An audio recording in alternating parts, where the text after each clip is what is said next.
SK, did you hear about the guy that was dating Supergirl and then dated Wonder Woman? I did not. He's a heroin addict. That's a good one. Welcome to the greatest DC comic show on YouTube. You found Fanboys Live and the Retro Review. And we are so happy that you're here tonight. When I say we, it's me, Ryan, the Magic Lasso. I'll just have the chicken tenders. And Signature That's King. a cool shirt. That is a really cool shirt. I want to thank my friend, the Sea Bear, who sent this to me. And it's Sea Bear's birthday tomorrow. So we want to wish Sea Bear a happy birthday. And to sing happy birthday to Sea Bear is Signature King. I'm sorry, I can't. And that's the type of budget that we have for this show. Yeah, you're right. We used all of our budget on his cool shirt. Yeah. So, but it's great to be here. Signature King Tony is here as well. How are you doing? I am well. Nice, and it's a nice day. You know, finally quit raining, so that was exciting. Nice. We're getting some of that rain tomorrow, and then some of that excessive heat. Yeah. The Themyscirian embassy here is going to be cranking the AC.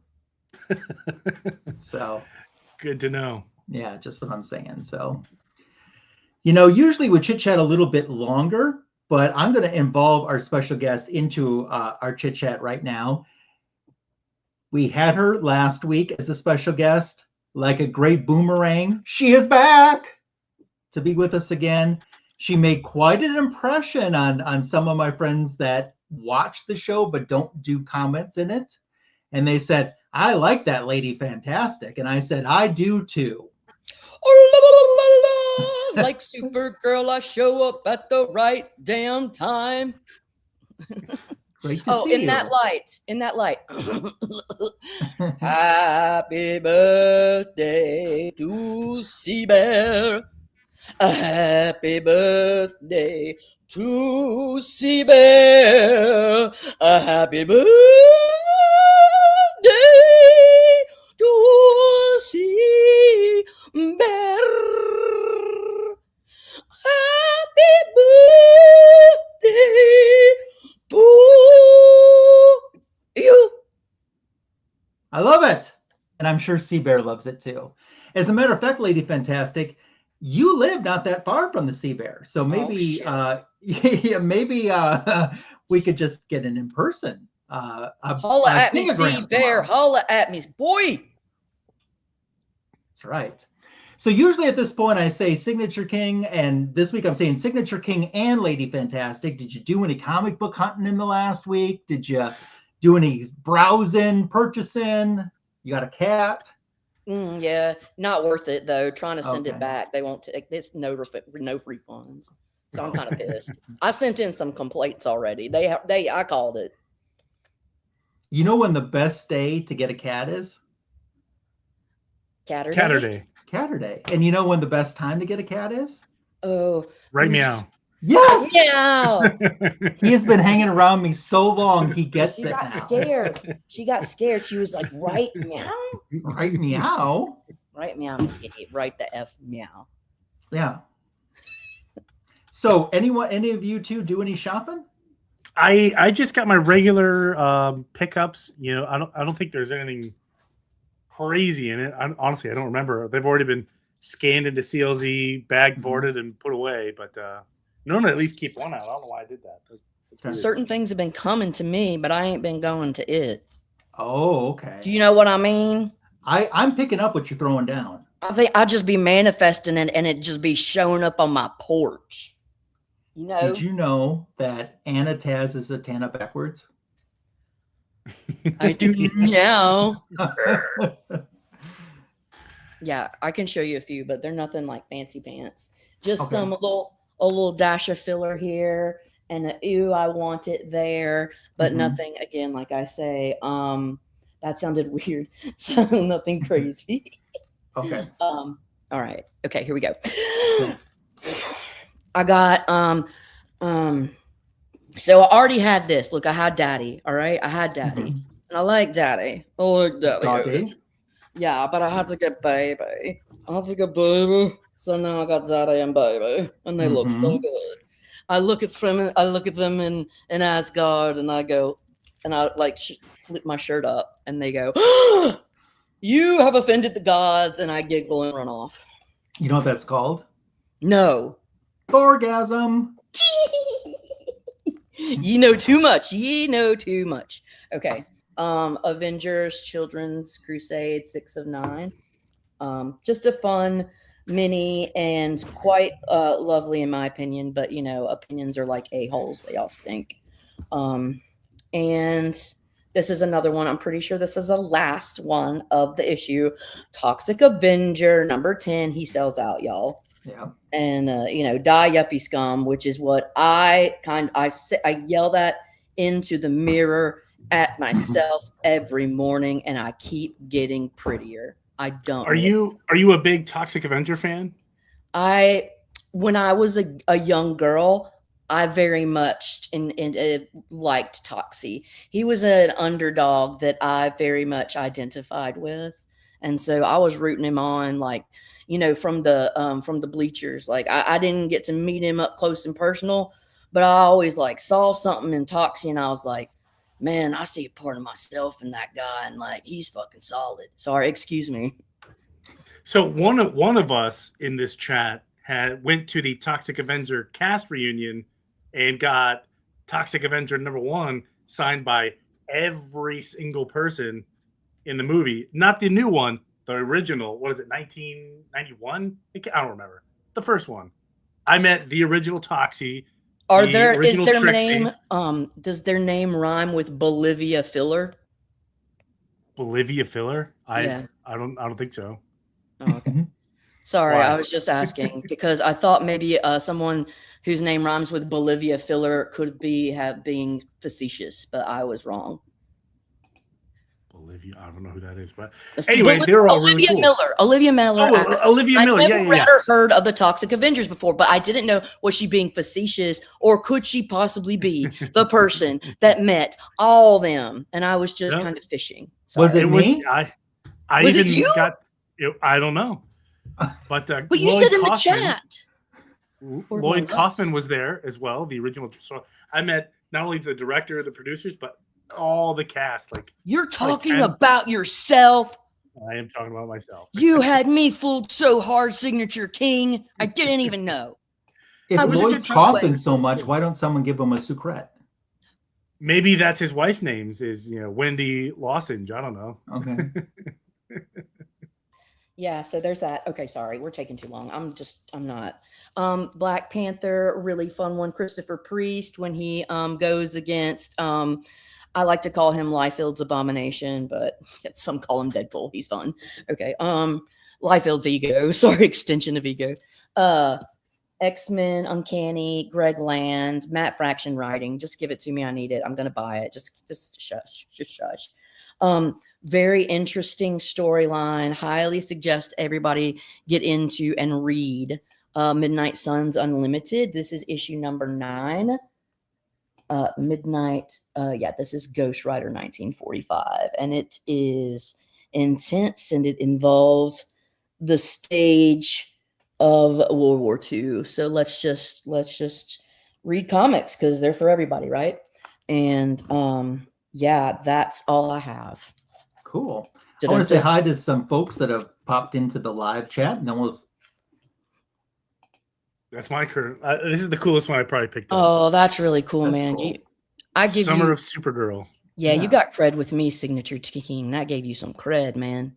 Yeah, it's a cool cover. I got it with the intent or the hopeful intent that maybe Millie Alcock will be doing a mail-in signing at some point, just like David Corenswet did when the Superman movie came out. So hopefully they can get that signed. Yeah, cool. So Cliff has some very lovely Supergirl movie covers. I think he was the one showing it. Yeah, it's good taste. So I'm going to say hi to the chat. Then we'll get into DC news, including Supergirl.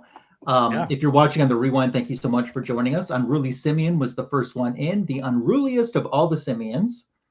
Then John's Comics with Friends has jumped in.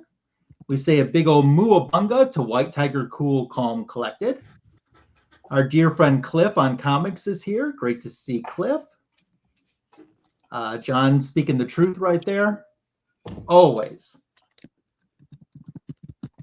We have, who's next? Of course, we have Olivia. Hi, Olivia. Hope you're doing well and having a nice weekend. Also known as Bolivia Filler. Bolivia Filler. I thought you were talking about a cast member because I think one of them is named Olivia. Oh, shut up. That's really funny. I thought that's who you were referring to, but I was like, maybe I was wrong. But Language. No. So thank you all for being here. We're going to have a great show tonight. And why don't we start out with the box office and Supergirl. How did Supergirl do in the box office? She didn't get #1. A movie that opened not even this past week was still at #1. Toy Story #1. Supergirl comes in at #2 with $38 million here in the US, in the North American theaters, and then globally $68 million.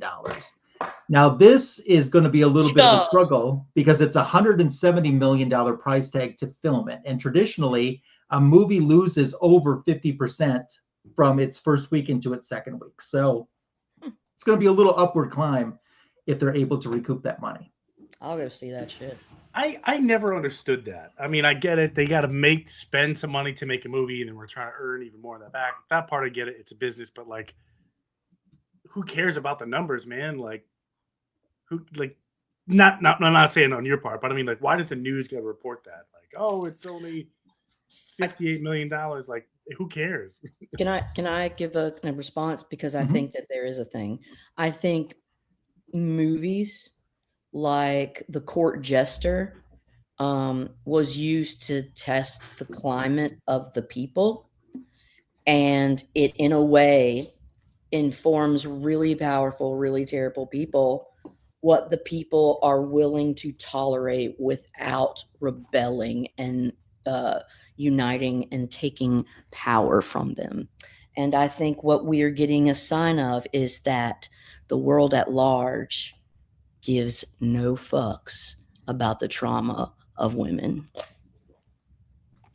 I don't know. Maybe I don't think that's the case, but you know, it's a little lighthearted too. It's also just a fucking movie, but I think sometimes different things, not this one. And you know, I'm being awful and broody, and you know, I'm German background, so we can be broody little mother lovers. But that's just what if? But really, it's just entertainment. It's just a comic. I mean, the movie. I did see the movie. Even if before the movie came out, they said, "Oh, this movie's hot garbage. Nobody go see it." I'd still go see it. One, because I love DC and I love these characters, so I'm going to see it anyway. So, Signature King, spoiler-free, tell us your thoughts on the movie. I thought, just like Superman, even though the movie was focused on one character, I thought another character stole the show. I thought Lobo stole the show just because his scenes are really funny. What he said to her when he said goodbye to her. Yeah, that was really funny. I think in a perfect world, I think this movie would have been a really good sequel. What I think they should have done for the introduction of Supergirl, not do like a day one origin story, but like, let's see what it's like for Supergirl to like live on a completely different planet, learn the language, how to interact with the culture, how to deal with being a super powered person. I think that would have been a lot more fun. Not that this movie was bad. I don't know. I thought it'd make a better sequel, but I mean, it was still good. I'm probably going to go take my daughter. She'll probably like it too. So it was okay. If I had to give it a rank out of 1 to 10, I'd probably give it a 4, maybe 5. Some things I liked, some things I didn't. Not going to talk about spoilers, but it was good. So it wasn't bad. Some people were saying, "Oh, this was bad." It's not a bad movie. That's what I want to say in my spoiler-free comments. You know, people are like, "Oh, it's a bad movie." When you say that about a comic book movie, I think you're saying it's Catwoman level, that it's Birds of Prey level, that it's that Fantastic Four movie that came out between the Chris Evans one and the Pedro one. Those not are bad movies at all. Those are bad movies. Yeah, this was not bad. Let's calm down. Okay. Let's de-escalate now. De-escalate. It's not that. There were some things that I wish they would have stuck a little more closer to the source material on, because the screenwriter always thinks that their idea is better than the original source material, and it isn't. Usually never is. There were some things I liked, though. I liked seeing what you're going to see tonight in our retro review, Argo City, and what happened with there, because that's something you don't see a whole lot. when it's especially in a live action setting. I liked the coming of age story. Makes me go, this sets it up perfect to have what I truly want, a co-headlining movie, Superman and Supergirl together for the entire movie, taking That'd be on cool. something. And I really would like that. But I'm going 7 out of 10 on mine. Now, Lady F, I know you said you're going to see it at some point. Are you waiting for streaming then? Yeah, I'm just waiting because I'm patient.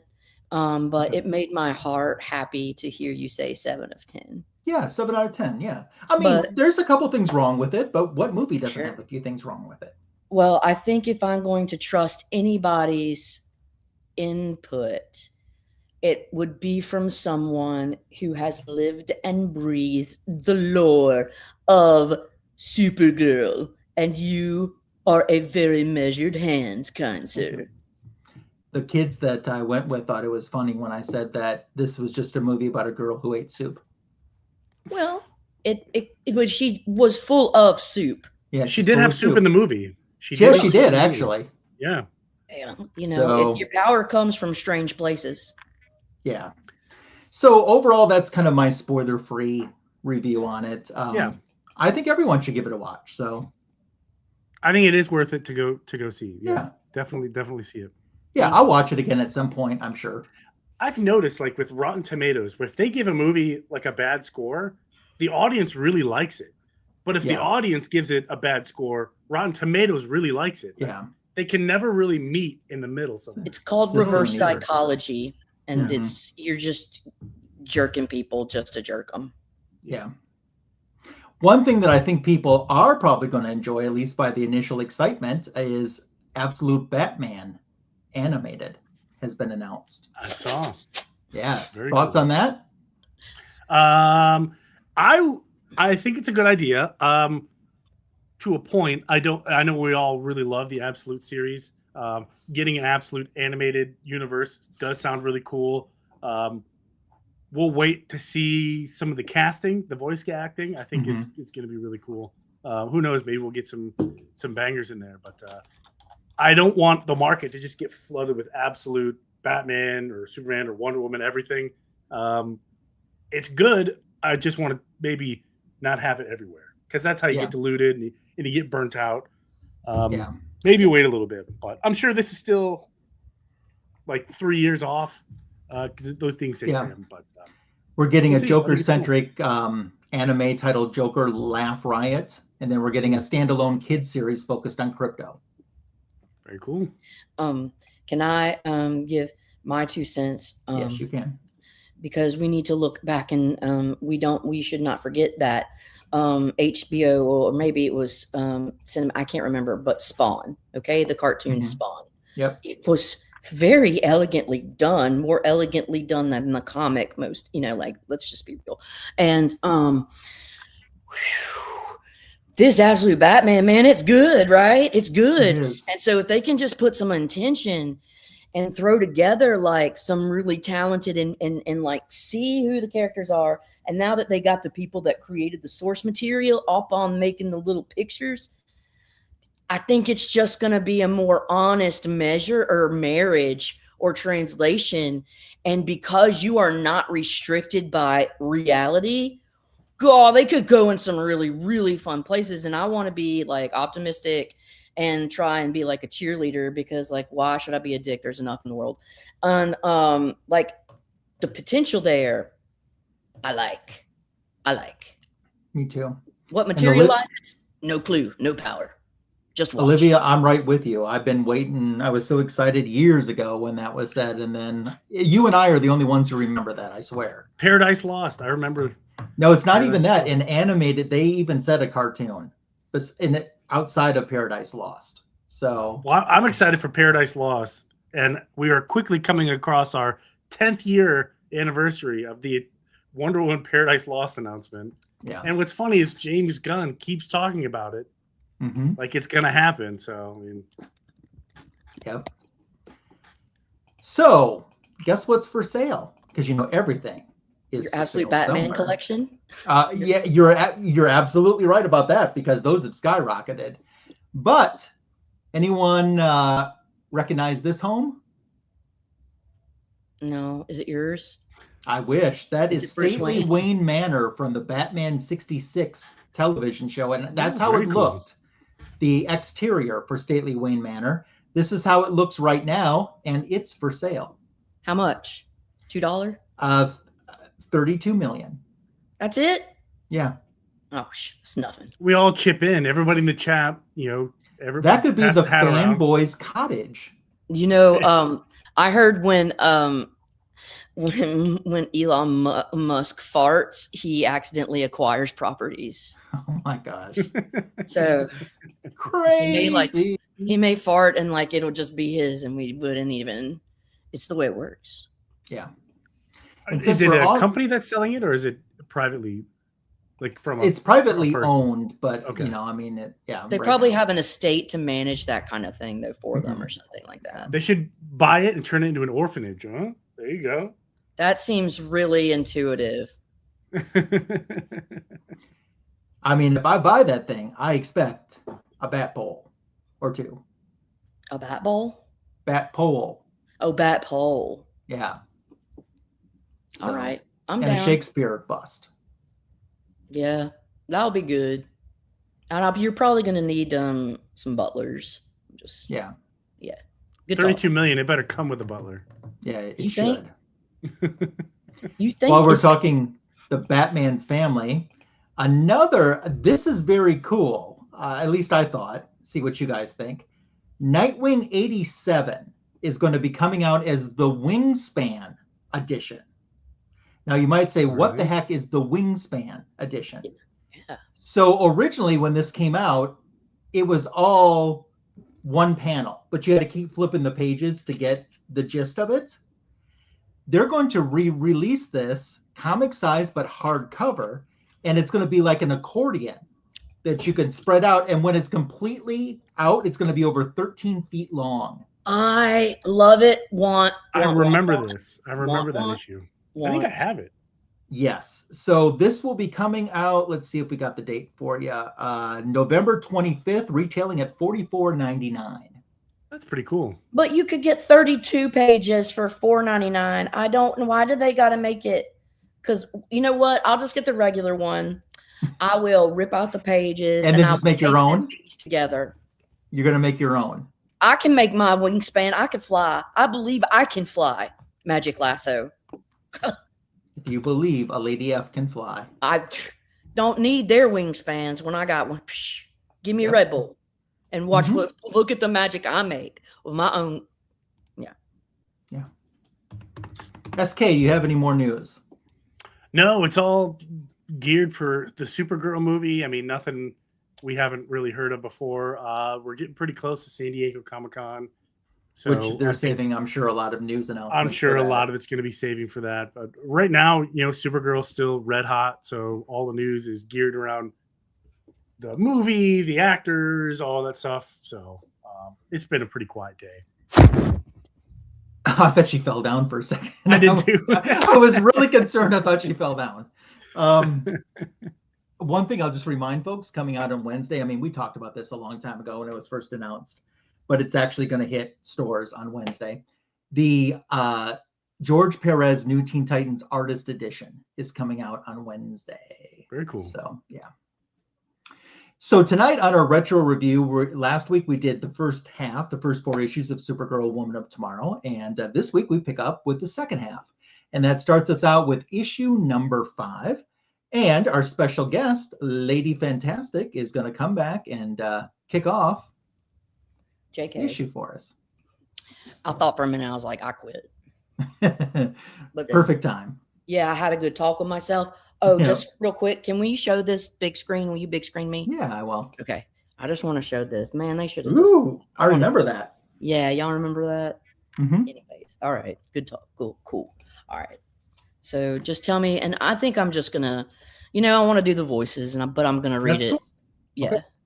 Is that okay with you dudes? Yeah. All right. So last time we we're all up in our fields, man. We were all up in our fields, but we found where Krem was, and we were headed his way. So yeah, we were, yeah. So now let's open the scene, and we're there. We're up in it.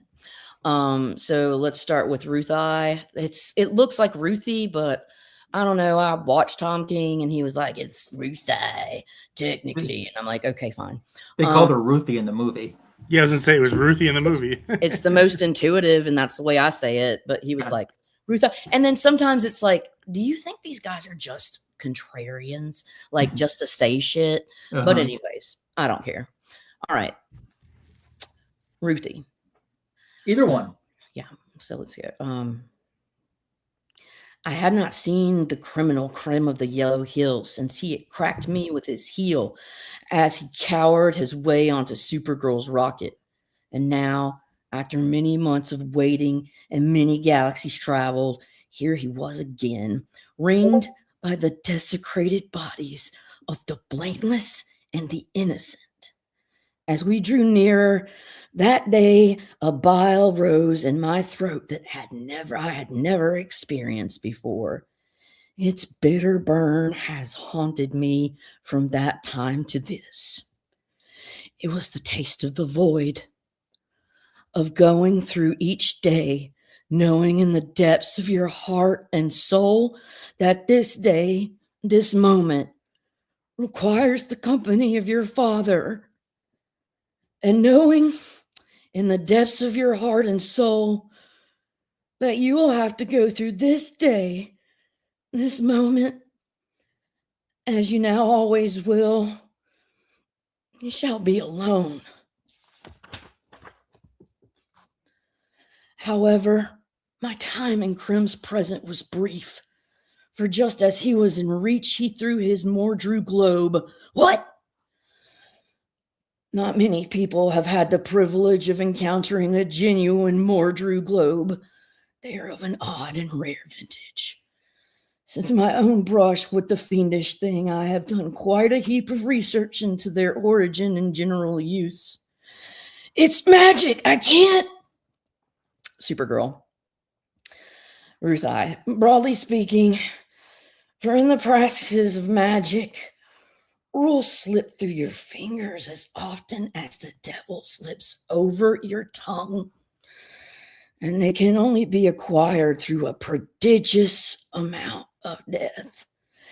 You see, the actual mystical ceremony used to call the globes to our plane is not particularly complicated or even interesting. Most amateurs could shuffle their way through those steps. Most amateurs lack the critical ingredient needed for the completion of the ritual. For the globe to manifest at climax of said dance, one needs the dedication and desecration of thousands of bodies, slain with no other purpose in mind. Something not easy to snag at your local apothecary. Like most, though, Krem had that particular prerequisite at the ready. Ha! The reason a high bar is required for observing such a globe is indeed obvious. The ability to transplant the most powerful beings in the universe, billions of miles from their intended destination, can transform sure defeat into lauded victory. Were this method available to any and all, the proper relationship of strength to weakness in the ongoing conflict we call living would be overturned. Something that would be frowned upon by the originators of magic if you believe in such folks, as surely I do. And Supergirl, and they transplant into a new world, and Ruthye is like, where? And Supergirl is dragging her with, like, for it would end the need for the unique services and upsetting, but not negating, the order of all things. And Supergirl sees something and says, shit. Oh, I see why. Thus, it is the rare and cursed few who have traveled inside a Mordru globe and found themselves suddenly on the other side of existence.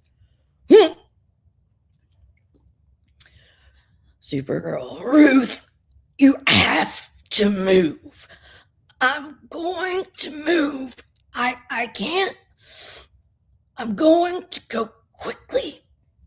I'll grab you. I'm losing my... I can't hold this. Not long. I'm sorry. The light. Are you injured? It's the sun. The sun is green. After we got a few yards between us and the beast, Supergirl clutched onto me and we ran. Clever boy. You're Krem, using magic to get me here. I know this place. What is it? We ran for some time. It's called Barenton. They built it for Kal, my cousin, Superman. To trap him, a green sun, kryptonite, and a world of monsters. Good God, people fucking hate Kal. But we ran, and as we ran, her feet seemed to grow heavy until she could not lift one after the other. And our progress slowed to a babe's crawl. Don't worry, though. Once the sun set, we just fly out. Just gotta make it. Soon I was forced to take her weight on my shoulder. Is that what Superman did? You waited it out?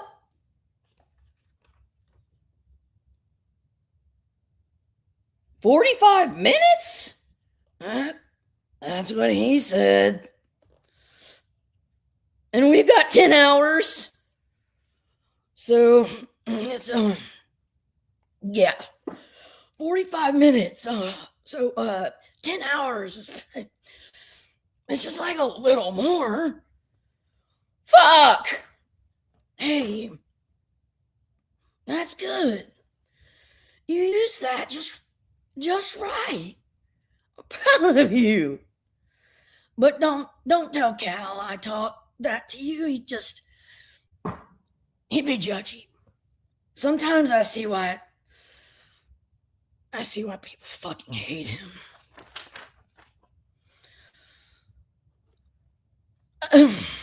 This is as far as I can't. My legs. I can't do it. We're gonna have to stop here. It's fine. This is good. The design of this world was simple as it was as devious. Yeah, thank you. A circle of barren hills surrounding a valley with a freshwater lake at its center. I'm just gonna rest for a bit. I need to as well. Fucking green fucking sun. My genuine instinct was to go to the lake inside, or in the hopes that the water and greens there could aid the restoration of Supergirl's quickly fading health. It's moving now. Maybe 9 hours. But I was quickly corrected. Supergirl smartly noted that the same flora that had helped lure the monsters to its midst, that relief was simply a trap. She could survive longer without water at the edge, dealing with the few strays than she could in the midst of the herd. It would be difficult, but better to endure than to die. 9 hours. That's nothing. Consequently, we walked away from the danger, and we climbed into the hills until she could go no farther. And so we found our sanctuary, a small a rock cluster where we could make our stand until sunset and escape. The green rays of the sun hitting her like 1,000 poison needles. Supergirl laid herself down to rest. I drew my sword, and we waited for the monsters to come. Hours passed. At times, she convulsed and shouted in misery and then apologized over and over. At times, she keeps still and whimper. Then at times, the best times, she'd retreat to the calm of the unconscious and lie silent onto the rocks. It was during one of these moments of amity that the ground let out a soft tremble. And our waiting came to an end. Oh, you stay there, beast! This ain't no place for you! You should be made aware this is a great sword of great worth. And I put forward no exaggeration when I state it will cut unmercifully deep. And I warn you, you're better off not feeling the chill of its iron slitting into your gut. Roar! Yes, it's an impressive bray. I admit as much. And hearing it now, I do indeed fear your wrath. You may take some pride in that, but I am not one who lets her fear hinder her actions.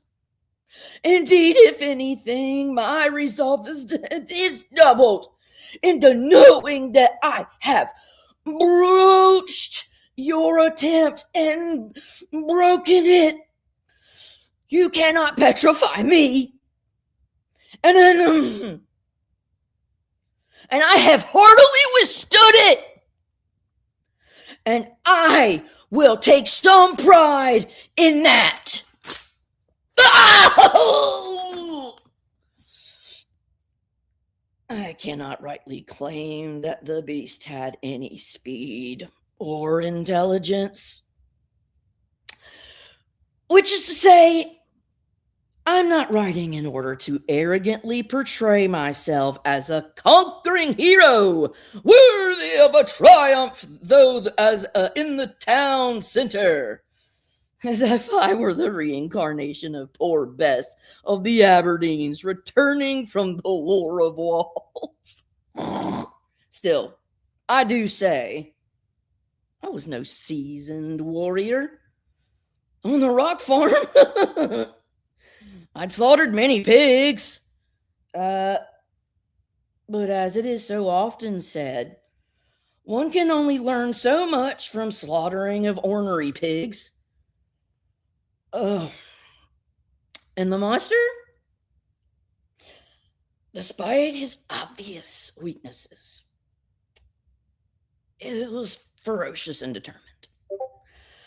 And had I not gathered my senses and found within me an instinct for survival, it would have killed me and then killed Supergirl, the savior of many worlds.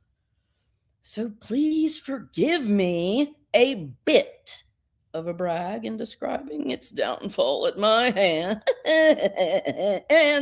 I did it.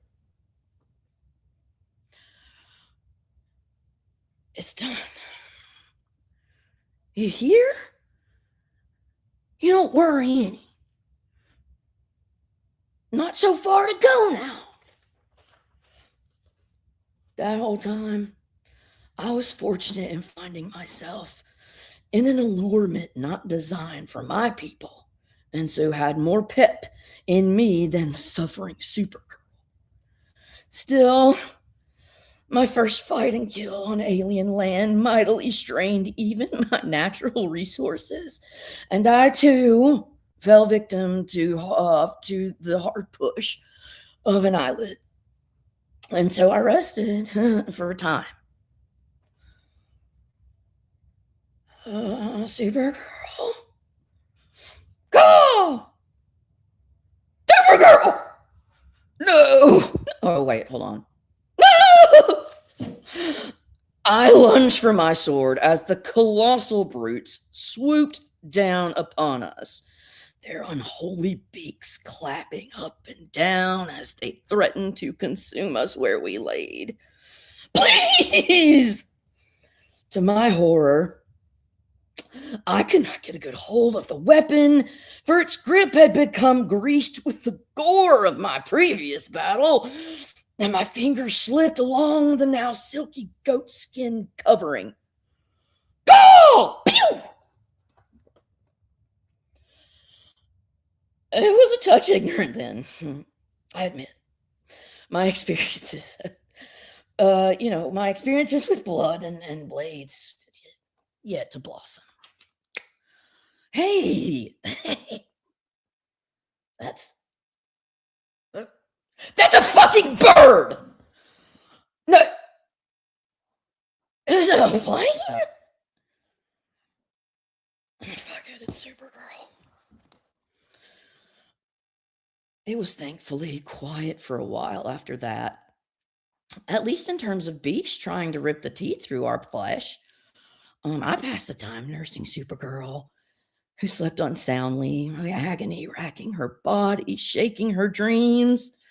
I had learned my lesson and maintained my watch. Now with my weapon dry and at hand, I save my own dreams for other days. Water. Supergirl begged. No. You need to rest some more. Stay still. I need, please, water. The lake. No, just lie back down. Remember, if we go to the lake and there's the monsters there, you'll be killed. No. Going. I need water. I'm going to. I'm dying. I'm going to get water. Oh, it's a trap. You're best off staying here. Those are your own words. We ought to live by them. Little girl, can you just get the fuck out of my way?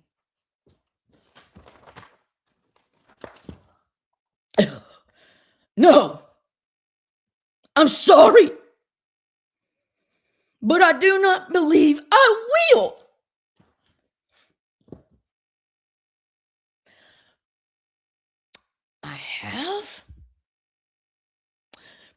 I move mountains.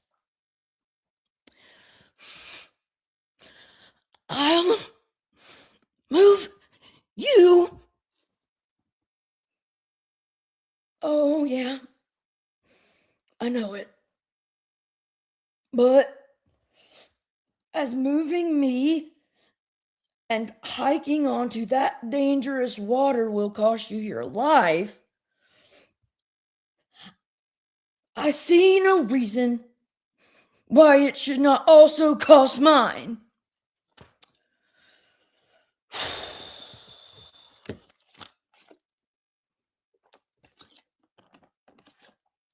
I understand if my words in this passage have provided or provoked confusion or even indignation. All who are reading this by now understand my utter dedication to the drawn-out death of Krem of the Yellow Hills. the man who showed no mercy or kindness to my beloved father and deserved no less than what he himself had offered. And yet there I was, foolishly risking my soul and his murder to keep this young woman alive. Supergirl. That fucking hurts. I need water.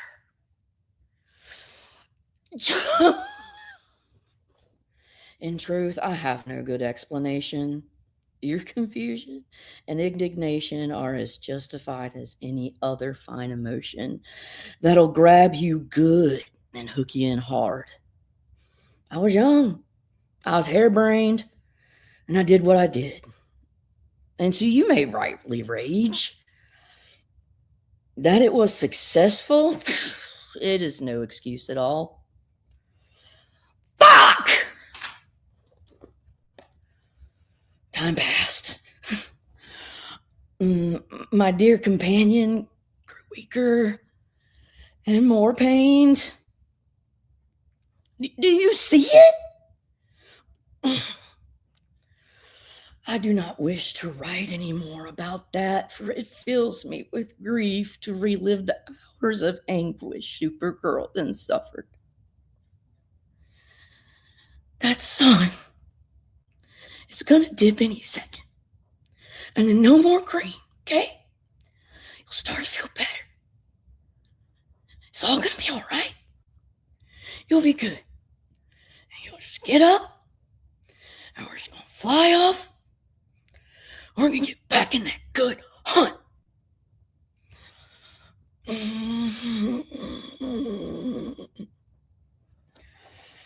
Just know that she was in desperate need and I could do nothing. We're almost there.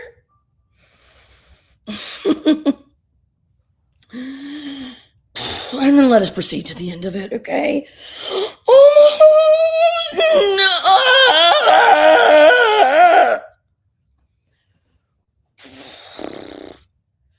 As the Leviathan came suddenly upon us, and the end of everything seemed as clear as the sky after a hard rain drown, one thought repeated through me, a mantra that as it beat on and on became a prayer, connecting me to all the gods of all the planets, all of those tragic spirits whose only purpose in existing is to provide hope when there is none to be had. Let the sun set, I pleaded. Let the sun set. Let the sun set. Come on. It's almost there. It's just got to move. No more than a few hairs off a gravel mule's back. Go! After it falls, Supergirl will have her powers. And she'll battle back with a ferocity unmatched, even by the weighted warriors of the light case. Great!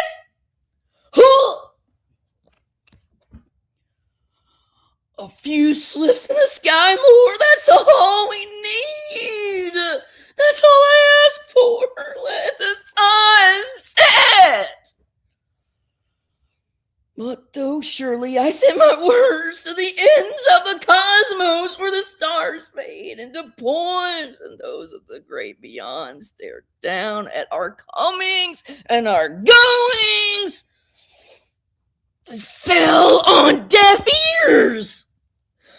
Or if they were heard, they were laughed at and dismissed without consideration. Ruthye. For the sun remains stubbornly above the hills, and death was assured. That's when I learned far off gods are fine for prayer, and I judge no one who seeks the infinity of the heavens. 45 minutes? 45 minutes. But here below, when the demons come in close, you're better off just relying on the staunch will of a good woman. What a bitch!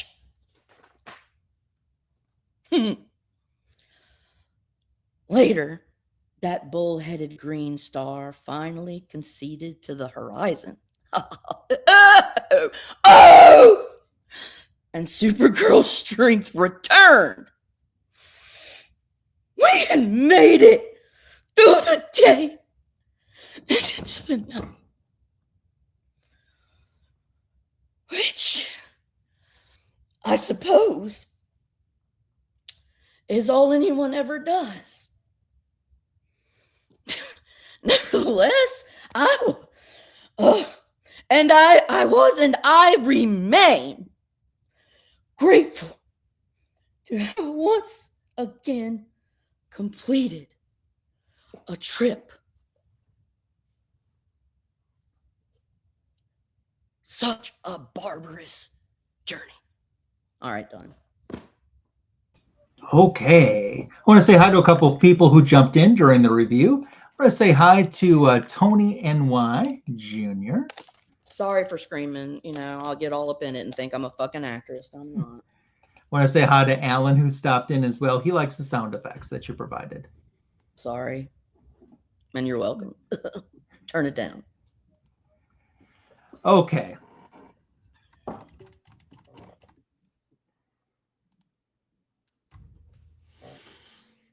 I'll be taking over the next part of our story here. And I'll let you know that we'll be going back and forth a lot in my story from the present to the past, sometimes even in the same page. We'll be going back and forth. So keep that in mind as we're reading. So I don't want you to get lost on me or anything.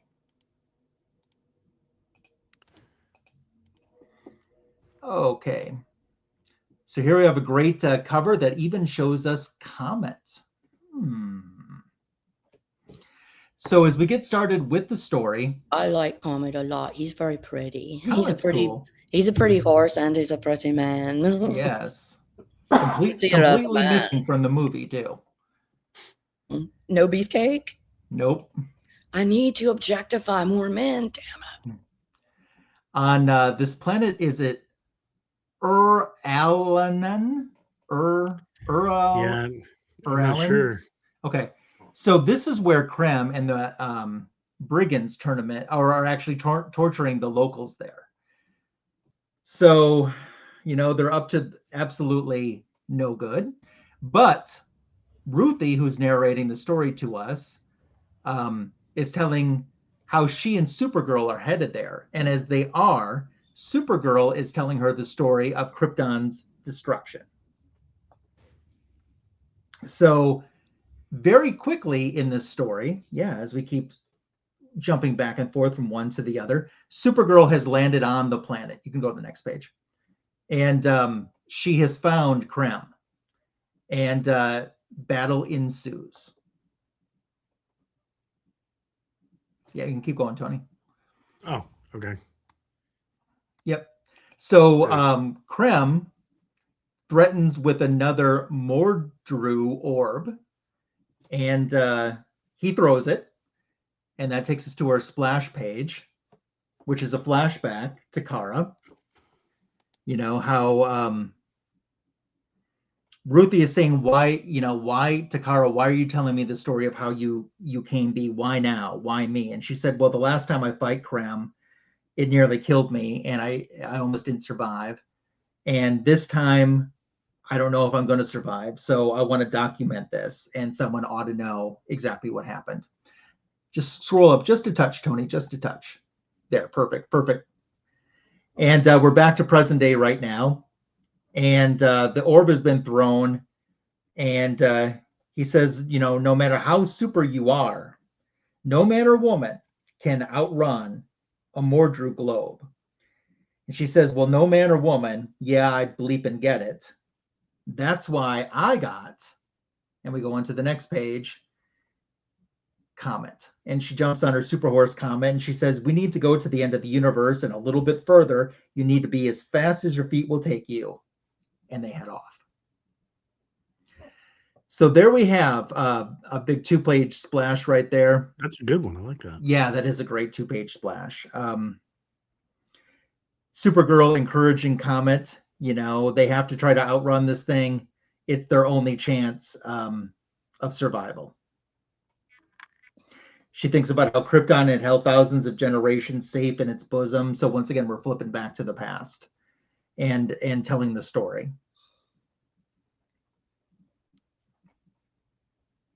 How Supergirl had also shared with Ruthye that she had visited so many planets that she never saw anything quite like the view she saw when Krypton exploded. Next page, we're back into present time. But she says Krypton did not die in a day because the gods are not that kind. I thought that was pretty powerful. So the minute that a chunk of the planet that held Argo City was split out of the initial explosion, most of the city's citizens died in the breakup, but a few survived. Zor-El, which is Supergirl's father, was able to dome the city to protect the ones that were able to make it, which include her parents, at least for a little while. And we cut to some time that has passed, and Supergirl's mother is on her deathbed, and she passes away with her final wish telling Supergirl, that she loves her and just to be good. And Supergirl obviously upset and says, I need you. And her mother never did wake up as much as she begged. And eventually Zor-El turned the machines off that kept her heart pumping. And as he did, Supergirl stayed by her side and told her how much, told her about the blue and the red leaves that used to dance outside of her window. So what has happened is poisoning that's going on.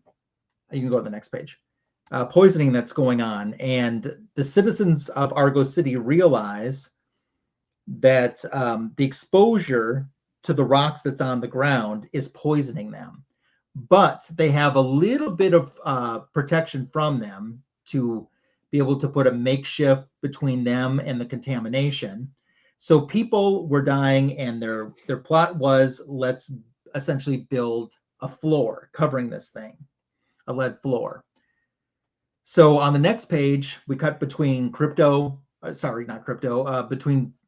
Comet the Super Horse in the present and then Argo City in the past, and how Kara kept trying to build, and she's encouraging Comet to go faster, and she's building. People are giving up, and she's working nonstop days through, even though she wants to give up.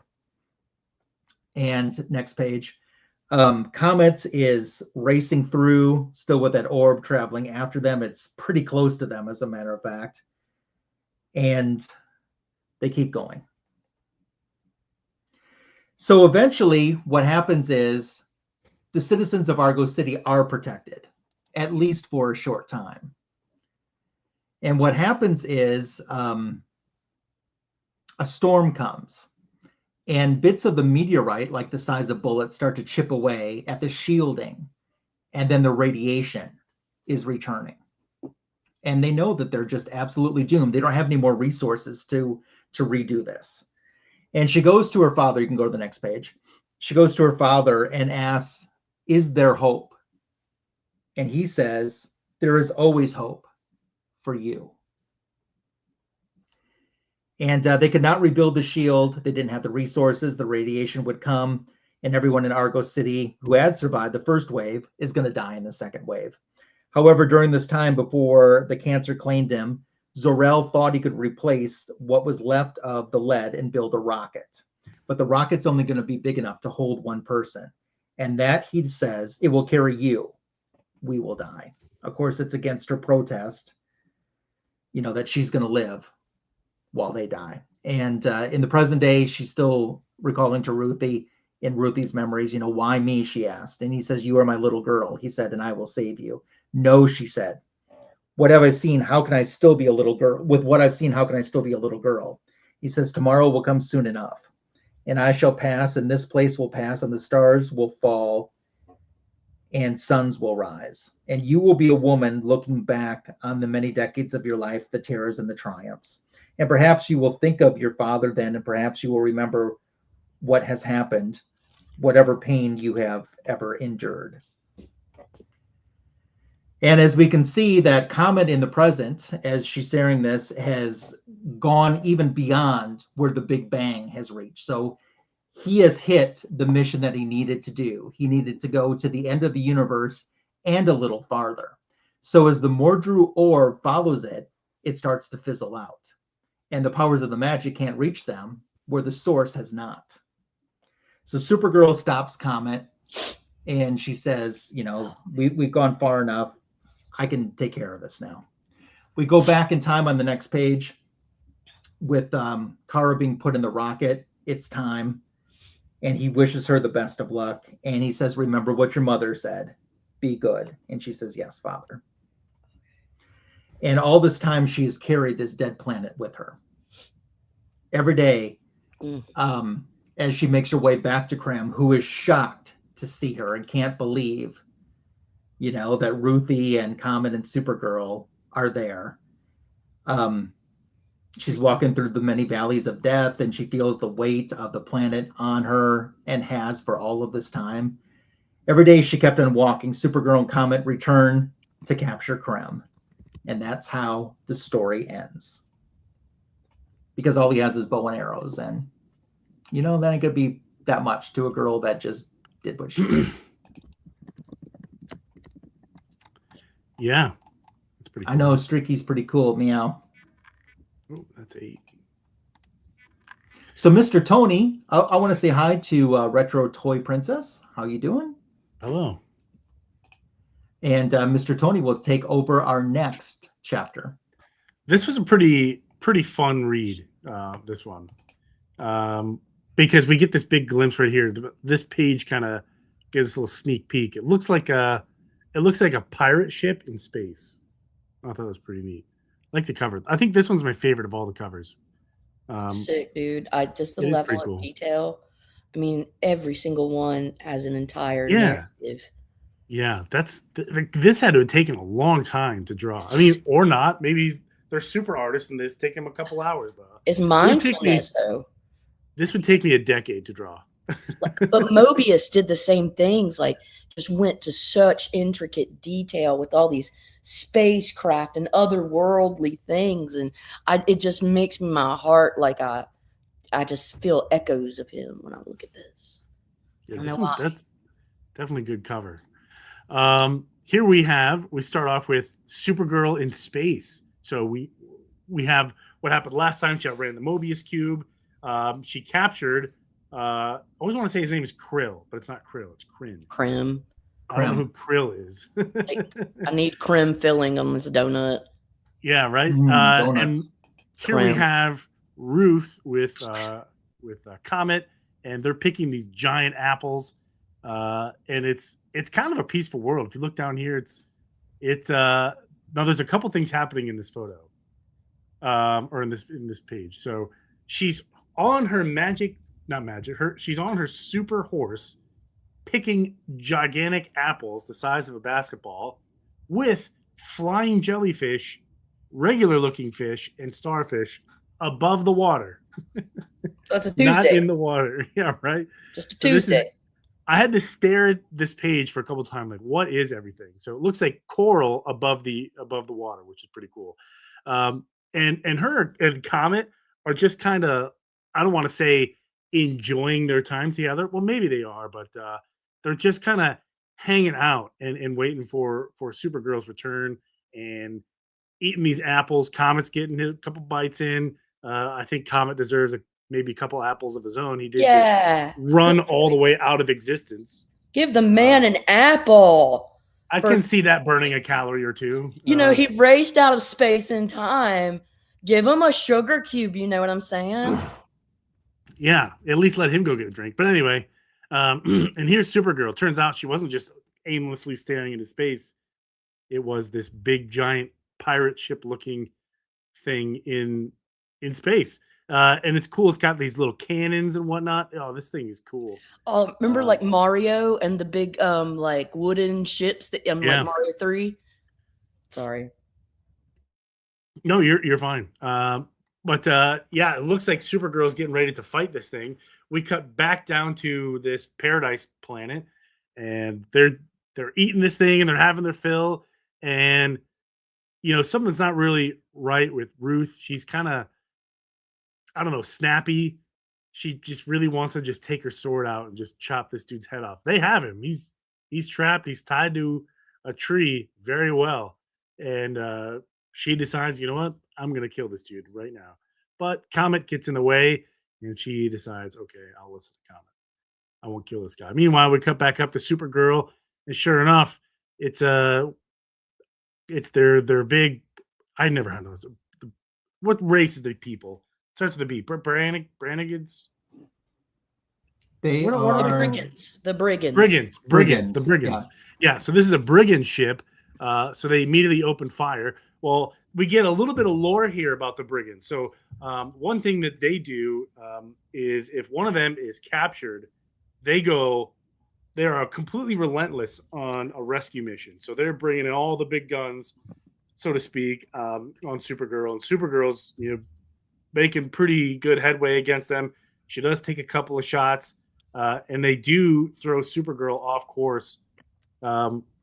We cut back down to this paradise planet, and Ruthie's kind of having a dilemma here. She's like, I really want to kill this guy, but you know, I promised Supergirl I wouldn't. Comet's kind of in the way, and she finally makes a deal with Comet, and she says, "Hey, what if I just talk to him? What if we just talk? No killing." And Comet lets her go. She takes the muzzle off of him, and yeah, so he knows who it is. He knows it's Ruthye, and this is where this conversation between him and Ruth kind of gets intense. We cut back to Supergirl, and she's entering the atmosphere, but you know, all she can think of is her story, her father, her dead people, her dead parents. You know, how is she alive and they're not? And Supergirl bounces right back like nothing happened. Tears into this ship, just ripping holes, punching bad guys. Big fight. And Krem is telling Ruth the story of her father, and he was like, listen, I was just doing a job. It was my job to go around the planet, find out who was loyal, who was disloyal. And he did that in a very unique way. He told a joke about the king. And Ruth's dad didn't like the joke, so he just killed him. Reasonable response to the joke, or to not liking a joke. So, yeah, Ruth is like, you know, you're a madman. Supergirl's tearing these people apart. She's taking an absolute beating. There's a line here I thought was pretty cool. Supergirl says, or not Supergirl, but the narrator says, you know, Supergirl took a beating that would, you know, demolish an entire galaxy, and she just kept coming. Meanwhile, Ruth is being told this story of why he killed her father, and he keeps insulting her father, calling him a rock farmer, you know, just kind of rubbing salt in the wound. And he's like, yeah, go ahead and kill me. Like, I don't care. She's kind of having a hard time dealing with it, but luckily Comet is there. Comet is there, and he's not only providing comfort for Ruth, but, you know, kind of keeping her head in the game, so to speak. Because if Comet wasn't there, I'm sure Ruth would have just cut this dude's head off by now. But back on the ship, we learn that the pirates, they have enough tech not only to give Supergirl a run for her money. They have her, tied up, and they have just enough resources for one kryptonite bullet, just one. And this part, it took me a minute to figure out what's going on, but it's kind of cool. Supergirl's clever in this part. So she keeps talking to Comet, the horse, who's, essentially down on the planet. Hey, don't do it, Comet. Don't do it, Comet. How dare you, blah, blah, blah. And the pirate's like, what, Comet? Like, who's Comet? And then it turns out that Comet can hear that. And Ruth is like, oh, Comet, maybe you need to go help Supergirl. But don't worry, I'm totally not going to kill this dude. Wink. And as Comet shoots off into space, she unsheaths her sword. And that's where we wrap up issue 7. All right. That gives us one issue to go to wrap the whole thing up. Okay, oh, sorry. So is it okay with you guys that I do the voices and stuff? Yeah, that's fine. People like the voices. Okay. I thought, I usually like voices. And it's not, I'm not trying to be weird or anything, but like, hearing dudes not trying to be weird shit. on this channel. I mean, okay, fine. People expect weird on this channel. Okay, I'm trying to be authentic, and what I was saying was like being authentic. It just feels more natural when a lady is saying stuff based on ladies. Just like I don't, I don't judge, but having like Dolly Parton narrate a Superman comic as Superman would feel a little off. It's just not the right casting. Anyways. Yeah. Remind me when we're done, before the stream ends, to tell you the connection between Dolly Parton and Supergirl. I need to know these things because they are but very let's finish the table story it first. Yeah. Okay. So we're at the last issue, and this poor girl Ruthye can't wait to taste blood and vengeance. So she's got her blade up into the neck, the jugular vein of this big jerk, Krem of the Yellow Hills. And Krem says, do it. Hell, enjoy it. You won't have much joy after, so you might as well. When the Brigands come to avenge me, you can cling to this moment. Oh, I know you'll run, and they'll look for you like they looked for me. And they're not as good as you. Could be they won't find you. Though they know where I'm from, probably the first place they'll look. And they'll get to your family on that damn rock farm. Ask them some firm questions in an impolite manner. Supergirl can't protect everyone forever. Blood's gonna come. And Ruthye, drunk with power, says, you're a snake talking snake talk. Ain't nothing more to it than that. Fine then. Have it your way. If you prefer. No more talk. Snake or otherwise. Ruthye. No. It just don't seem fair. Here I've been criticizing you these many months for killing my father when he was unready and unarmed. And yet, here I am, doing just the same as you done. I realize that there is a moral ocean between you and him. But that don't make it at all right for me to just slice you open as I would a tied pig. I'm a soldier at war with you, not an executioner passing judgment. No, I do believe it is more proper that you face your final moments on your equal footing with your accuser. My father raised me with manners, and I shall practice them. This will be done as it should have always been done. Thus, when gentleman death comes for you, you may bow your head and point towards your killer and say in all honesty, I have met my better. And this is her. What a fucking proposal, if I do say. That's your fair fight? You with a blade? Me with my fingers?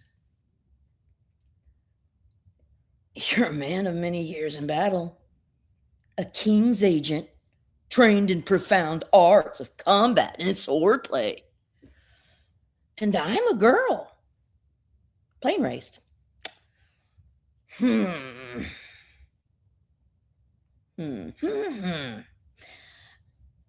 as I am saying it, I indeed hear the legitimacy of your objection. I suppose I do see how that is marketably inequitable. And there it is.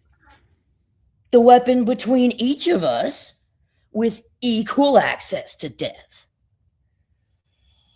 Well, have we not waited long enough, Krem of the Yellow Hills? Is not our time now? I had traveled the stars in the company of the universe's paramount warrior. Throughout that time, I had kept my eyes open and learned much. For instance, an opponent robbed of their feet is worth the loss of a weapon. And the more so if you can deprive them of their sight.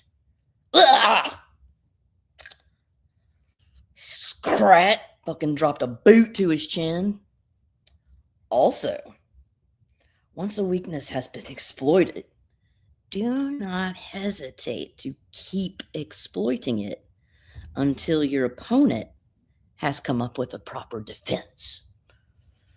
And so she keeps smashing him in the face with a boot, however long it may take. That said, he still had his advantages, by which I mean he was large and I was small. You stupid bitch. But size and power don't dictate outcomes of conflict. Battles are not won by measuring sticks or scales. No. At some point, flesh must meet flesh. And only then can we determine what matters and what does not. For instance, doesn't matter his current girth. You kick a man enough in the face and he starts to lose a sense of the up and down of things. Only reality he really understands is he don't want to be kicked in the face no more. I'm not a cruel person by instinct, though I'll get there if you let me. And on this occasion, I had some measure of pity, and I stopped with the booting. So instead, I took his forearm in my teeth and began to clamp down. At first, there was some resistance from his skin and bone, but eventually, I got through enough to get the effect I so hungrily sought out.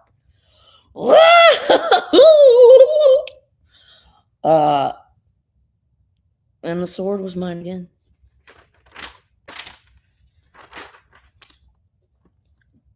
Finally, and all was set, I'd practiced this moment for the last months, and so the words came really easy.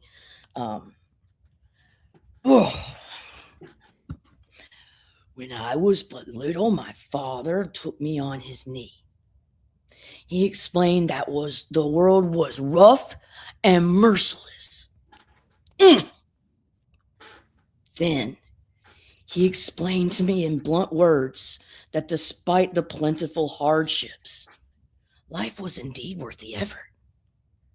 Your father, he said, at sunset, in his own bedchamber, as he laid himself down and wrapped his arms around his dear wife, he closed his eyes, and before the dreams tugged him away, he saw an image. He saw me. He said he saw me. First being born. And then being held.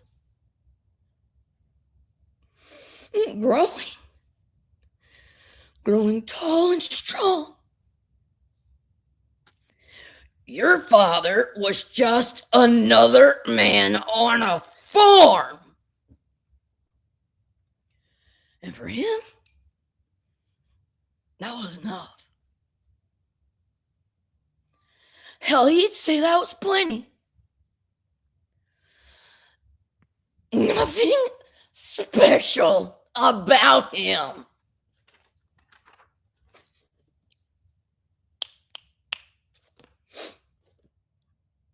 Then I was done talking, and the moment came. I had crossed these 100,000 galaxies with nothing in my heart but hate, bile, and resolve. The blade was in my hand, and I guided it to its natural conclusion.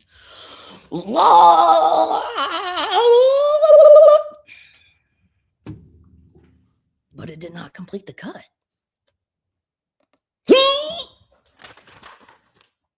What? I tried again. For my father! Ugh!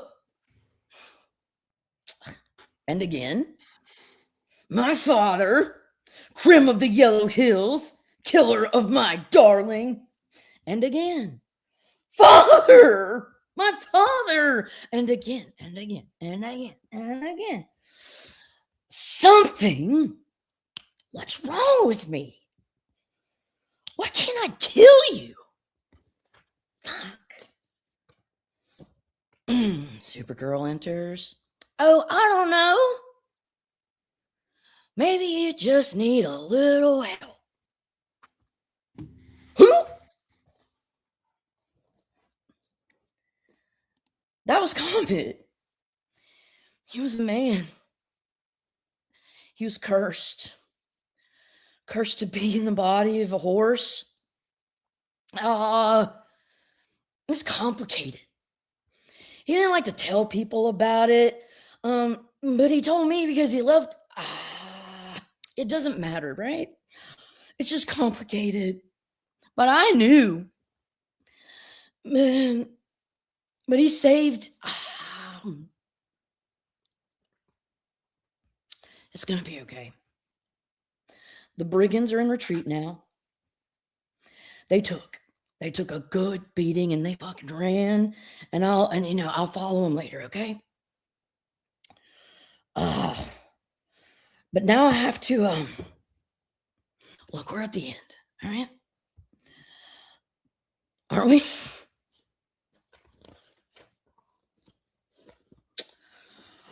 Krem, they're gonna come for you from all the planets. They're gonna come slaughter you, and you're gonna hurt, and you slay me. You're all gonna. But what about Supergirl? Supergirl, what about Krypto though? We can't kill Krem, right? Only he's the only one who knows about the poison, so we can't kill him. Krypto, child. Oh, Krypto's fine. He's being taken care of by the veterinarian on your world. I just made it all up.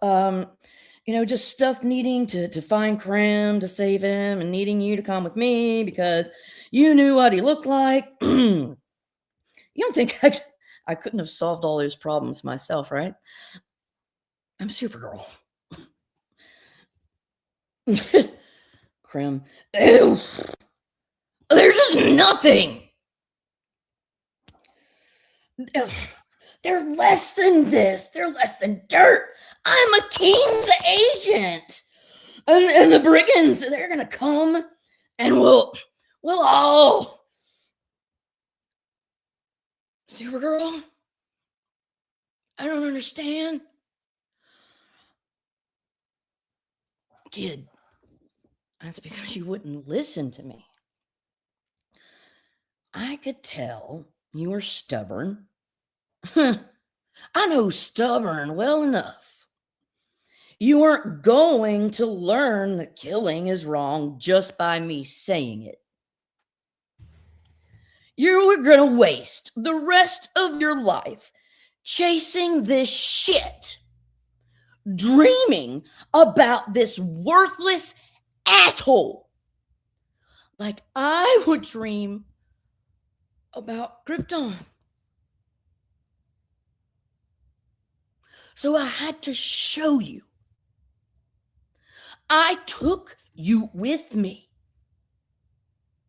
hoping you'd learn about, I don't even fucking know, but something, but you didn't learn, did you? Which makes all the sense now, because, like, I couldn't teach you, because, kid, I still dream of Krypton. Krem, you're nothing. Weak and worthless.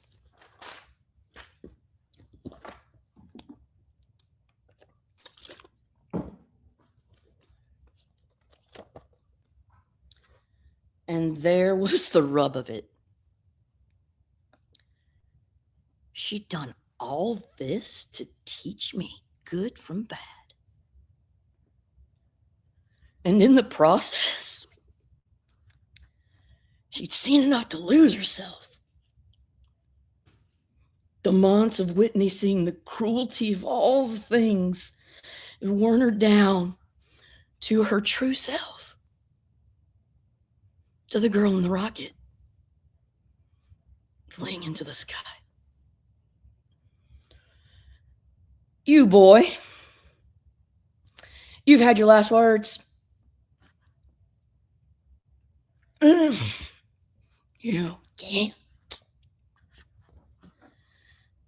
And she knew it. And she knew it all started with that man. His killing. And therefore, it should end with him, too. Be quiet now. And in that moment, when all was to be set aside for the righteous death of the unrighteous man, I heard my own voice, soft but silent. I learned it. Then a little louder. Supergirl! You hear me, Supergirl? You better hear it, damn you! Hear me! Till I was surely screaming. I learned it! I learned it! Back on my home! When you kept on fighting and you had no right to. Or during the travel. When you helped me out, and you helped me wash up after going, even in the midst of all the ruckus, in the ruckus of that bus, you took the time. Or in town where I saw true evil. In town where I saw true evil. And I felt eternally lost. And you let me lean on your shoulder. And you put an arm around me, pulling me back until I was found. All those weeks chasing the wreckage of the Brigands. And all you did in each planet of horror was help those who needed helping, extending to them what you'd seen, what you've given to me. A shoulder to lean on. And when the very sun was against you and had drawn out every last ounce of strength, you still held your arm out.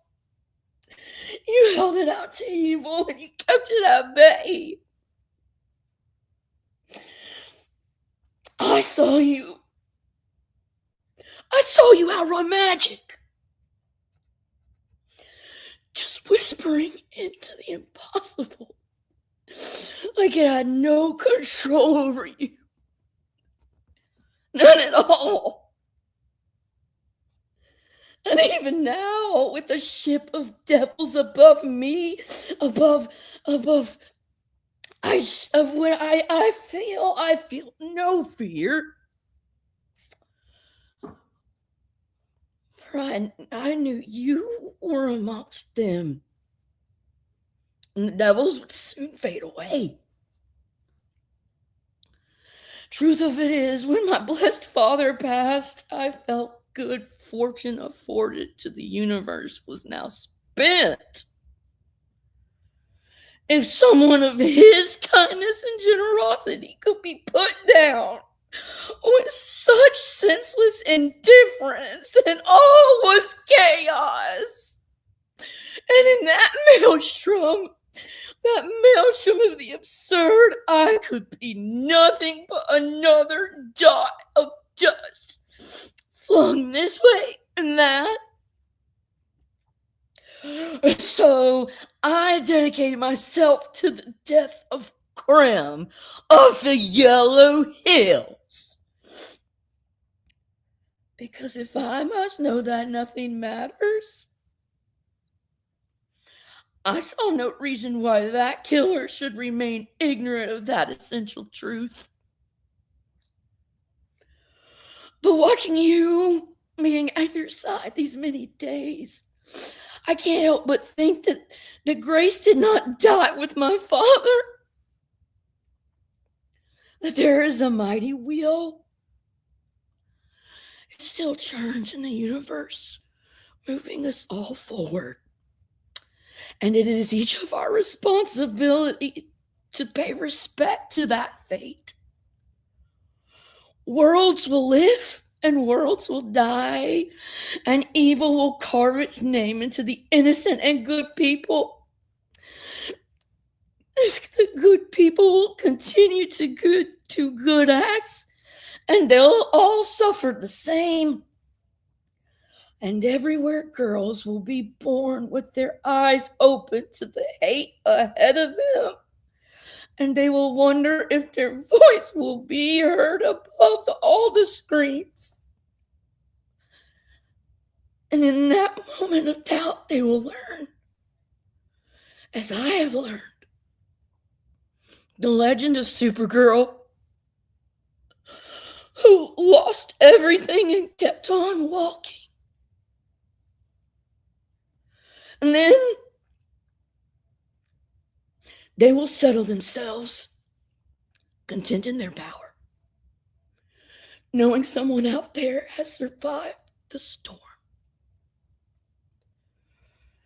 That tomorrow, when malice make its attempt and help is begged from the heavens, there is a woman waiting.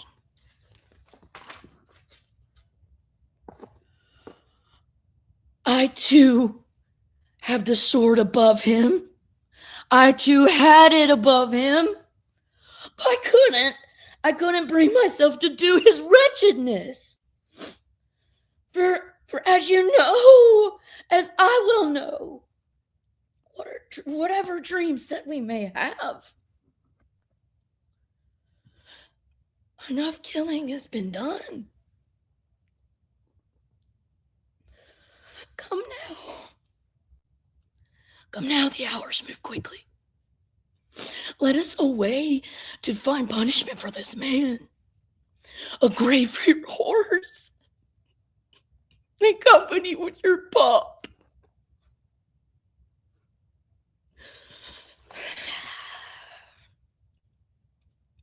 Ruthie, it's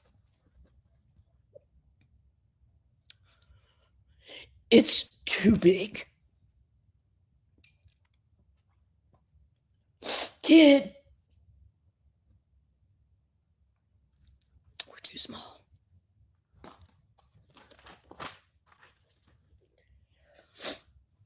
Shot to time present in space at her home on her home planet.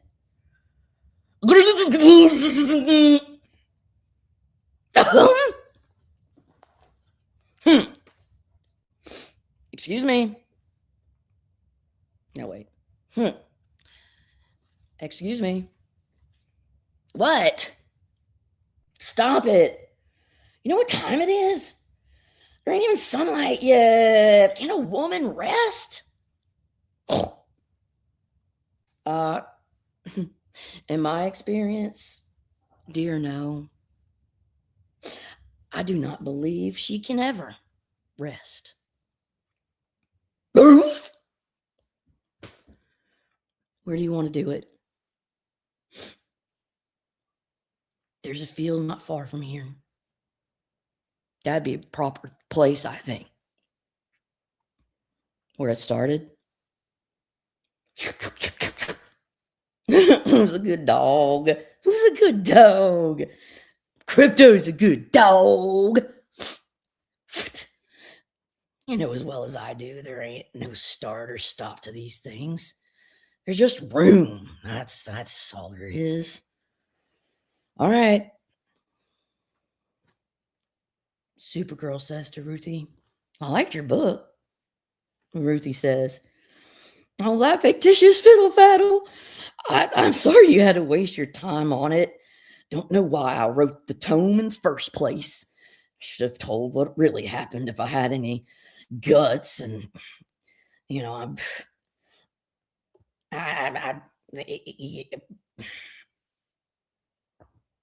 people just think that I'm scared of a brigand at my age, and let them come now, and I'll show them a whipping worthy of their cursed ways now. Oh. Supergirl, you made sure he'd stay locked up. You let me take the burden of their vengeance. You made a promise. And you kept it. And I appreciate it. Ruthye, what use is it to me? You appreciate everything. So, the Phantom Zone Warden said the first 100 years or so, he was very abrasive, screaming on about his trial and what was fair. But the second 100, he seemed to calm down and evaluate. He got to know all his victims. Like he really broke with regret. And the last 100 years, been ideal. Working hard at making up for what he'd done. Like he had a different heart. Like he was a different man. A better man. And it just goes to show you, kid, there's always hope. Ruthye. Always hope. By the gods.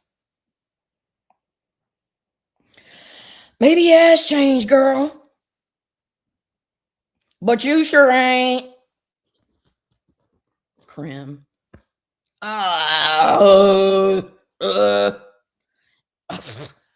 Is it over?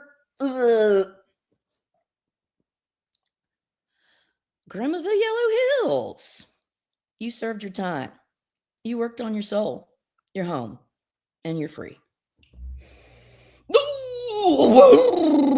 thank you. Oh, thank you, Supergirl. I owe you. I was gone forever, lost among. And you came as girl. Me, you say me, Krem, me. Oh lords, you, Ruthye Marye Knoll. I have thought nothing but you and your. I'm so sorry. Oh, please forgive me. I beg you. Yeah, forgive me. So I tell you, it's too big, she said. We're too small. I knew they were my words, said long ago on the edge. It was at the edge of Maypole, but I could not fathom their meaning coming from now, from her lips. For surely she must have seen that nothing was outside her reach. She did not further elaborate, and I did not ask her. Instead, she moved her sword swiftly through the air and stabbed down and through the chest of the kneeling brigand. After it was done, she returned the bloody blade to my hand.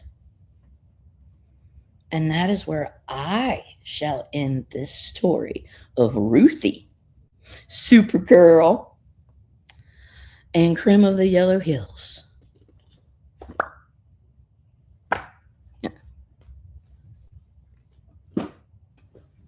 We don't ever know who really kills Krem because Supergirl could do anything. And Ruthye realized she could too. And that night, after a life of waiting, they held space for that man in a safe place. And they made him fucking think about his bullshit. And when Ruthye knew it was time to kill that motherfucker, because she didn't have any more regrets, no more fucking regrets, Supergirl felt that. Supergirl came knocking. And Supergirl had the dignity of letting Ruth choose where and when. And we don't know if it was Ruthye. We don't know if it was Supergirl because Ruthye said it was Supergirl.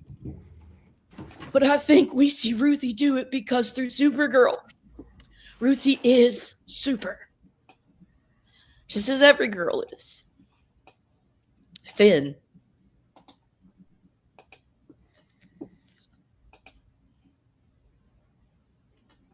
All right. So I want to talk about the second half of the story. I want to really start with the one that you just did, the finale, because I read that today. And I got done and I actually had to make sure to look up to make sure I understood what I read. When you first read that, did you have a similar experience? Precisely, yes, I did. Yeah, because I did too. So it's supposed to be intentionally ambiguous so as not to, if you keep it ambiguous, one cannot assign blame. And it's better that way, that the blame be put on Supergirl because she can't suffer from from consequences. So it's like, you know what, Ruthye? I got you, bitch. Hold on. We're going to keep his ass in the Phantom Zone. We ain't going to tell nobody. And when you're ready to do this bullshit, because you're not ready yet, child, hold the thought. Live your life. You don't want this bullshit on your mind and eating at you. It's noise, child. You need to hold space. I'm going to hold that space for you because I see you fucking can't. And then I'm going to come back because I know when you'll be ready. Because same thing happened to me. I fucking see it in your eyes. And because I can do anything, and because I can put that power in your hand, and I see you, girl, because we've been through some shit, and I'm trying to make this right too, do whatever the fuck you want. Because I'm Supergirl, and I ain't telling nobody. So another thing that I noticed in the issue that you read was the little nod, the little Easter egg to Crisis on Infinite Earths, when they said worlds will live and worlds will die. And I really liked that. But it's a truth. Oh, yeah, it is the truth. More powerful than that storyline. You know, it's you say that line anywhere and you can't ignore the power of its honesty. Yeah. Signature King, what did you think about the second half of Woman of Tomorrow? It just goes to show Supergirl's character. You know what I mean? She's not all, muscle. You know what I mean? Of course, she is super in that way too. But she's, like the story said, she's super in other ways. She doesn't necessarily give people what they want all the time, but she definitely gave Ruth something that she needed, and Ruth didn't know she needed. So it's kind of refreshing. Yeah. So I think Supergirl sees people, sees their limitation, understands their rage and their powerlessness, because she's been in that same position only briefly, but it fucking changed her fundamentally as a human or as a Kryptonian. And so she sees very much so the plight of the human, because she recognizes her pain and theirs. And she wants to hear and walk with, instead of lord over or protect over. She wants people to be able to make their own mistakes. At the same time, she's not trying to see a girl fucking ruin her bullshit from some blind rage. And so in some ways she does have to still intervene, but she's going to do it as gently and as softly as she can, while holding space for the human she sees, so that human in their time and hour will be Supergirl before it's all said and done. Yeah, Lady F, is there anything else you want to say about this second half of the run? I very much identified with the story. That's it. Okay. And Signature King, I want to ask you, do you think that the comic book ending was better than the movie ending, because they're not the same? That is a good question. I thought, I'm not going to spoil the movie ending. Yeah. I thought the movie ending was going to go one way. That would have been very similar to how the story ends, but it took me by surprise right at the end about what happened and how the movie ended. That was different. But in terms of which one is better, I would say that the advantage the movie ending has over the book ending. Don't get me wrong, the book ending is good, but it's a different side of Supergirl that we see at the end, especially the movie. But I would say the movie ending, based off of, it was a surprise. Okay. In my opinion, it was a negative surprise. Yeah. I kind of like the comic book ending a little bit better. Sure. Although, I mean, like I said, for futures, story-wise, I would really like to see a Superman, Supergirl, now that she's fully come of age. And I like that part of it, that there was definitely growth in the character, extreme growth from the beginning to the end. But there were just some things in the source material that I thought was a little bit stronger that I wish would have been incorporated. But that's just kind of my 2 cents. Anyone have anything else they want to say about Woman of Tomorrow Part 2 before we wrap this segment up? Yeah. I wanted to read because I thought the text in its original form would be the best. Sure. And I'm sorry if I took too much time, but that's okay. That's okay. People enjoy the sound effects and the voices. They don't get that from the old SK and old ML. Well, yeah, but you got testosterone, so it makes it weird, Yeah. I can't even get SK to sing Happy Birthday to the Sea Bear. But see, I can be hitting notes that SK can't be hitting. That's true. Which is why you need to be having me dubbed in your little music tracks. That's right. Got to get a little Lady F going. Yeah. Hit them arpeggios or some shit. Yeah. Well, we're going to move on to our book show. And if it's okay with y'all, I'm going to go first. I'm going to talk about my channel and then talk about what's coming up. So on my channel, I did a Supergirl Woman of Tomorrow issue 1 back issue of the week that dropped this past Monday. I did a Lassoed Loot 290 video that had some Supergirl in it, but they were all comic books, Marvel and DC, that I upgraded for my collection. Then I did on Wednesday a JLA versus Avengers with John's Comics with Friends. We do that show monthly, and it rotates 1 month on my channel, the next month on his. On Instagram, I've been showing 7 Supergirl covers. Did you enjoy that, Signature King? I did. Thank you. And I posted ones that I had never had posted on Instagram before from my collection with Supergirl. So that's what's currently on my channel. Here's what's coming up. I'm going to get you ready for the 4th of July, believe it or not, with my back issue of the week, which is dropping tomorrow morning. And then my Lassoed Loot video is going to get tied to Heroes Con. Now, Signature King, I'm going to show 7 comic books in this video that's coming out on Tuesday afternoon, 6 of which have signatures on them. Ooh. What do you think about that? That's exciting. Cool. 6 signatures. I bet there's out of 6 7 signatures too. Out of 7. That's pretty good. So, yeah, that's what's coming up on the Magic Lasso channel. For a book show, I'm only going to show one right now. I figure we're talking so much about the new Supergirl movie. How about we look at the comic book adaptation of the original Supergirl movie? Oh, wow. The official comic adaptation of Supergirl. And Signature King and Lady Fantastic, I have this in a clear backing board. You know why? Why? Because we get a picture of Helen Slater on the back. Oh, hey, girl, Helen, I've missed you. How you been? Yeah. I've been to Helen back. Oh, shit, girl. Tell me about it. I also said, and I'm going to make sure that I fulfill what I promised, there's a connection between the original Supergirl movie and Dolly Parton.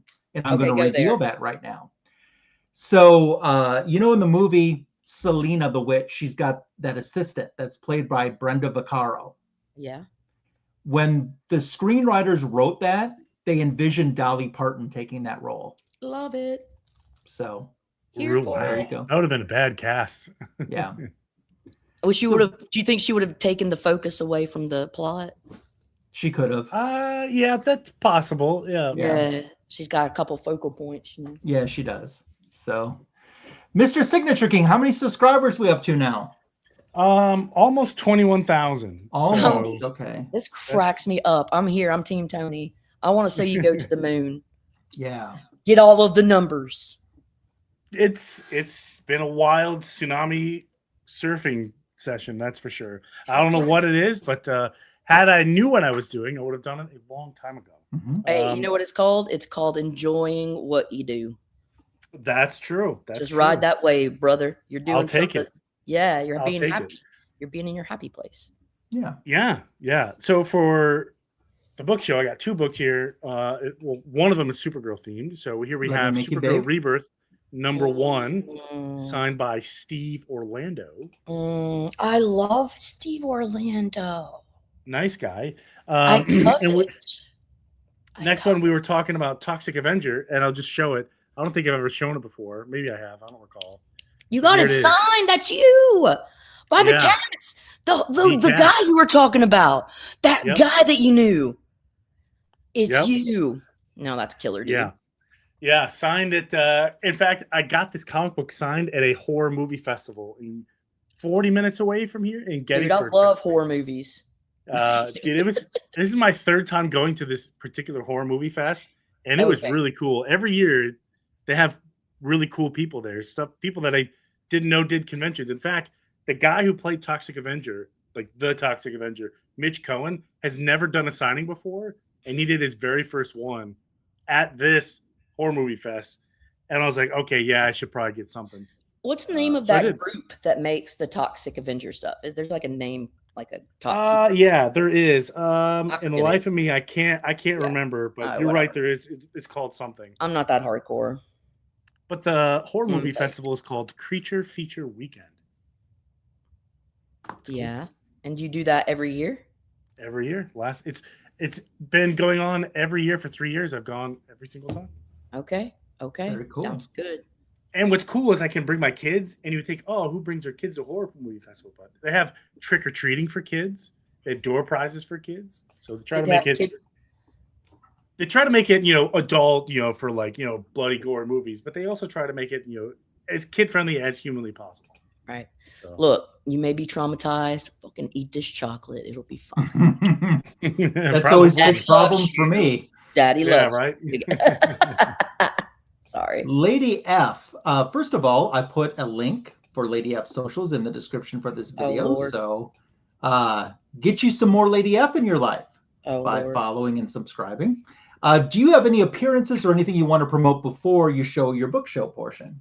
No, I promote nothing other than my whimsy. I'm going to promote my whimsy. Okay. Check it out. Okay. Next week. Cool. At 7 p.m. Okay. I'm not sure where it's going to show up, but I'm just letting you know. Okay. Announcement. All right. I'm going to show you a dash of a little of everything because I'm fun. I'm fun. You didn't know. That is so cool. You didn't know you needed this, but I'm here to tell you, Travis Kelsey, whatever the name is, and whoever this girl is.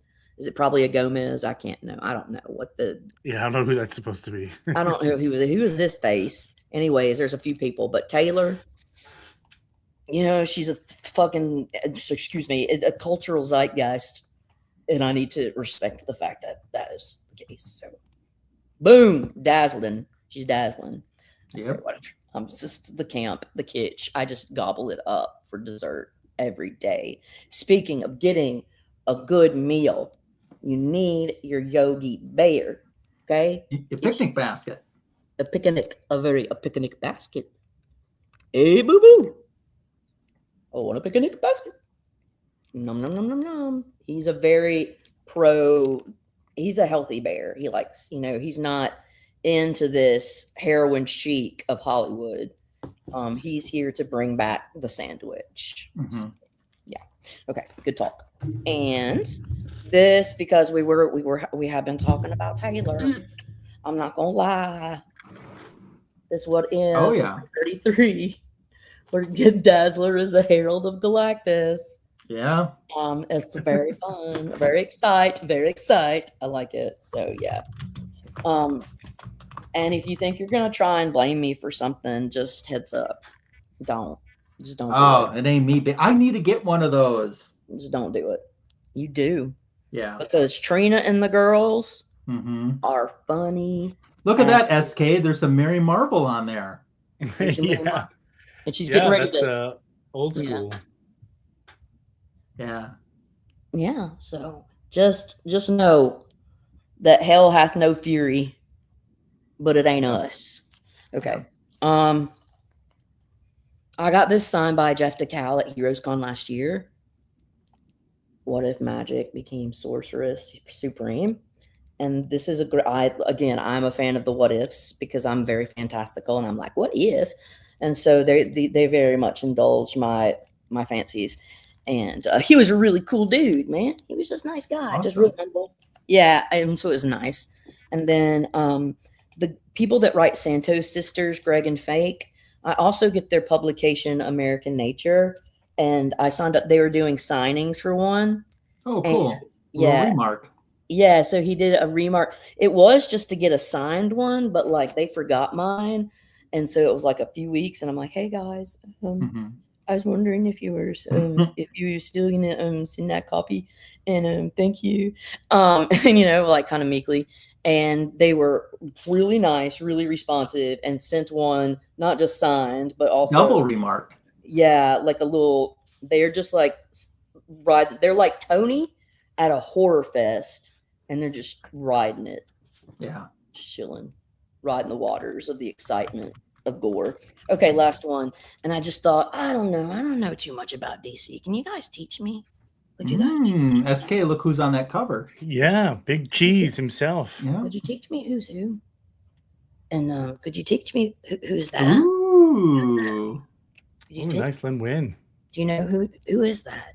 I've heard of him once or twice. I heard about a thing, and it's a thing, it's like a swamp swamp, a thing swamp. It's swamplicated. Yeah, it's swamplicated. And I need you guys to explain more. I need the men to explain to me the things. Tell me things. What are these things? 3000, Brian Boland. Oh, yeah. Oh, okay. Yeah. When you guys tell me another thing, I'm perplexed. and I need you to tell me the things. You guys know these guys, right? You knew. Oh, you know Foo is a furry, right? Yeah. Oh yeah, Foo is a furry. Yeah, Foo is a furry. He loves that Captain Carrot. Foofer. He's cool. Yeah, Foofer. Foofer. He's only like 24. I think. And who's this one? Who's this one? Catman, meow. Okay, and who's this one? Catwoman, meow. Who drew it? That's the original art behind you. Yeah, behind it. Oh, it's Dave Stevens. Oh. What is nice. this? Oh, what's this? Look at that. Can you tell me? I don't know. Dave Stevens. Is it? Wow. So yeah, I'm just a dork and I get really excited by little things, but this is a beautiful rendition of Catwoman, and I mean just Betty paging it all day long. Yep. The legs for days, darling, the romance. And my favorite costume of hers too. I know, girl, I just love it. I mean, kind sir, I love it. So anyways, there's that, and that's my last little doodad. But yes, here's some things on the back. We got to go to the back. I'm sorry, guys. Oh, different iterations of the cheetahs and the Catwomen. Girl, guys, fellas, gentlemen. I could just eat that for dinner. Nice. It's just cute. No, I love it. But anyway, that's my treat. That'd be cool. That'd be a cool poster. Agree. I'd buy it. If you would like to share with us an at-home book show, go ahead and post something DC Comics oriented and use the hashtag Fanboys Live in the Retro Review, and we will check it out. Lady F, thanks for putting up with us 2 weeks in a row. You're a champ. Oh, ditto though, because I'm so spicy and I get on my own nerves. So thank you for your tolerance and your kindness. Of course. So thank you for coming on tonight. We had a great time. Now, SK, let's see if you've been paying attention, okay? I wasn't.